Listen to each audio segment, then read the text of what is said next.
పేరు పేరు నమస్కారము. గత అసెంబ్లీ ఎన్నికల్లో మీరందరూ కూడా చాలా కష్టపడ్డారు, కానీ రిజల్ట్ చూసి అందరూ కూడా నారాజు అయినారు. నేను కూడా చాలా నారాజు అయినాను, ఎందుకంటే కష్టపడడానికి తగిన ఫలితం మనకి రాలేదు కనుక. అప్పుడు ఏం చెప్పినారు మనకు అందరూ కూడా, నెక్స్ట్ టైం చూద్దాం స్వర్ణ మేడంకి అన్నారా? ఈ ఒక్కసారి టీఆర్ఎస్ కి గెలిపిద్దాం, నెక్స్ట్ టైం స్వర్ణ మేడంకి అవకాశం ఇద్దామని. కేసీఆర్ మాకు అన్ని ఇస్తున్నారని చెప్పినారు, కానీ ఇది కేసీఆర్ ఎలక్షన్ కాదు, మీరందరూ కూడా గమనించాలా. ఇది టీఆర్ఎస్ ఎలక్షన్ కాదు, భారతదేశానికి సంబంధించిన ఎలక్షన్, నరేంద్ర మోడీ గారి ఎలక్షన్. మనమందరం కూడా ఒక సైనికులాగా, కార్యకర్తలాగా కాకుండా ఒక సైనికులాగా ప్రతి ఒక్కరూ కూడా కష్టపడాలి. ఇంటింటికి తిరిగి మనం దేశం గురించి చెప్పాలా, నరేంద్ర మోడీ గారి పాలన గురించి చెప్పాలా.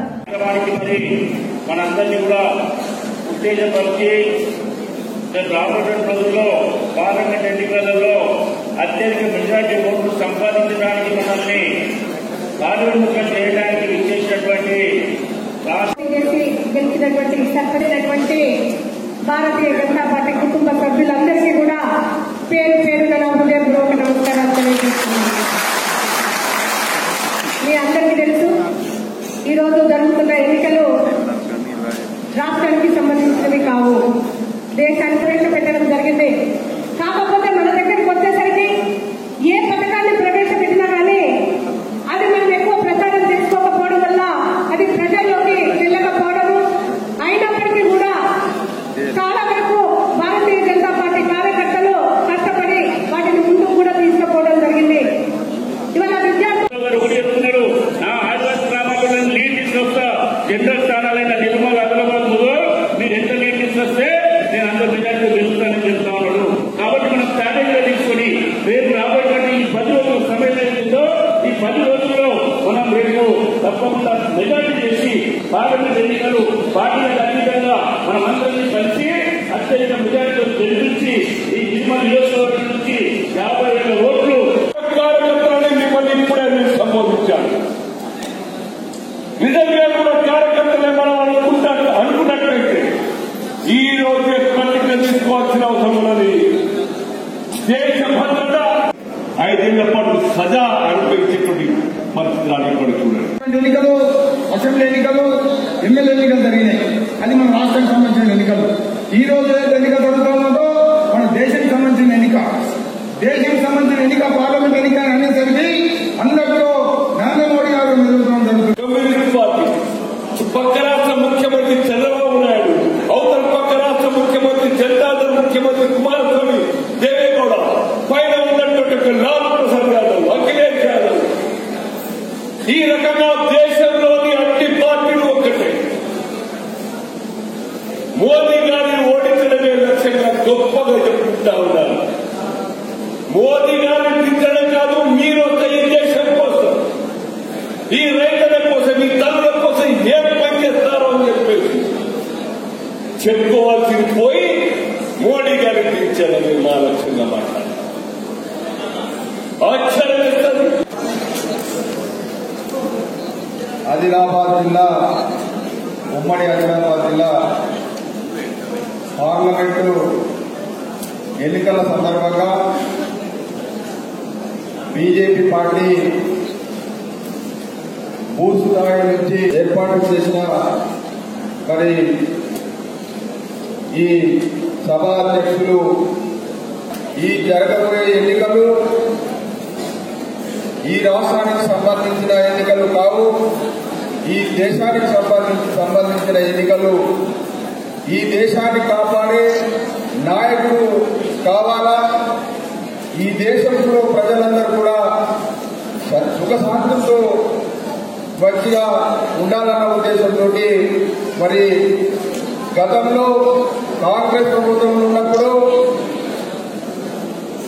ఏదైతే టెర్రరిస్ట్ దాడులు లుంబిని పార్క్ కానీ, దాంతో పాటు మన దిల్సుఖ్ నగర్ కానీ, బాంబేలో కానీ, ముంబైలో కానీ, దాంతో పాటు బెంగళూరులో కానీ ఎక్కడ చూసినా టెర్రరిజం అనేది ప్రజల మీద బాంబులతోటి దాడి చేసేవాళ్ళు. కానీ 5 సంవత్సరాలలో భాజపా ప్రభుత్వం ఉన్నది. మోదీ ఉన్న రోజులలో ఏనాడు కూడా ప్రజల మీద దాడి జరగలేదు. కాబట్టి మనమందరం ఖచ్చితంగా సుఖ సమర్థంతో ఉన్నాం. కాబట్టి భాజపాకు ఓటేయాలని కూడా ఈ సందర్భంగా ముఖ్యంగా మొన్న పాకిస్తాన్ లో మన ఒక సైనికుడు పాకిస్తాన్ వాళ్ళకు దొరికితే భారతదేశ ప్రజలందరూ కూడా మరి ఆయనను వదులుతారా లేదా అని అందరూ చూడడం జరిగింది. ఏమైతే అనే చూడడం జరిగింది. అదే కాంగ్రెస్ ప్రభుత్వం ఉంటే నిజంగానే ఆ సైనికుడు మన దేశానికి రావాలంటే చాలా ఆయన మీద తీవ్రమైన మరి ఏదైతే ఒత్తిడి చేసి మరి చిత్రహింసలు చేసి పంపుతుంటే లేకుంటే సమంగా పంపుతుంటే, కానీ ఈ దేశాన్ని పరిపాలించే నరేంద్ర మోదీ భయంతో ఆ సైనికుడిని ఇక్కడ ఒక 2-3 రోజులే పంపడం అనేది ఇది చాలా గర్వకరమైనది. నువ్వు శాతగానురా కానీ ఏదో డిగ్రీలో ఏదో చేసి నువ్వు గెలిచినావు. కానీ నిజంగా నీకు దమ్ముండి స్వార్థం లేకుండా నువ్వు ఎన్నికల్లో వస్తే తప్పనిసరిగా నీ ప్రభుత్వం రాకపోతుంటే అందుకోసమే రైతులు నీ బిడ్డను తిరస్కరించి 200 మంది 40 మంది వేసినంటే ఇది నీకు ఎంత శిక్ష చేయదు అని నేను ప్రశ్నిస్తున్నాను. అంటే నువ్వు నీ పాలనను నీ బిడ్డ కన్నా ప్రజలు ఒప్పుకుంటలేరు. కాబట్టి నీది ఎక్కువ రోజులు నెలది. ఇప్పుడు నీ దుకాణం తప్పనిసరిగా బంద్ అవుతుంది. ఒకవేళ ఈయన ఎంపీలను గెలిచినా కూడా వీళ్ళందరినీ తీసుకుపోయి మళ్ళీ ఏదో ఒక పార్టీకి అమ్ముతాడు. కాబట్టి ఈ దేశానికి అమ్ముకోవాలంటే భారతీయ జనతా పార్టీ భారతీయ భాజపా పార్టీకి పువ్వు గుర్తుకు ఓటేసి గెలిపిస్తే తప్పనిసరిగా ఇంకో విషయం కూడా నేను చెప్తున్నాను. మనం పార్లమెంట్ లో గెలుస్తున్నాము, 2 లక్షలతో గెలుస్తున్నామని కూడా తెలియజేయడం జరుగుతుంది. 2 లక్షలతో పాటు మన కేంద్ర మంత్రి కూడా కాబోతున్నామని కూడా ఈ సందర్భంగా అదేవిధంగా మనం టీఆర్ఎస్ తోటి పోటీ లేదు, కాంగ్రెస్ పార్టీతోటే మనకు పోటీ. టీఆర్ఎస్ పార్టీ అది గాలి లేని పార్టీ, దానం లేని పదవి, అది ఎగిరిపోయే పదవి. కాబట్టి ఇవాళ ఆదివాసీలందరూ కూడా ఆదివాసీ మా సమస్య మీద పోరాటం చేసి తప్పనిసరిగా సాధిస్తాడు, మా కోసం న్యాయం చేస్తాడనే ఉద్దేశంతో ఇవాళ గూడెలన్నీ తీర్మానం చేయడం జరుగుతుంది. సంఘాలన్నీ తీర్మానం చేయడం జరుగుతుంది. మా ఏదైతే ప్రతి గల్లీలో ఏ పిల్లల్ని చూసినా ఎవరికి ఓటేస్తారని అంటే మోదీ మోదీ మోదీ మోదీ మోదీ మోదీ అనేది కేవలము ఇక్కడనే కాదు, కేసీఆర్ చెవులలో కూడా పోయింది.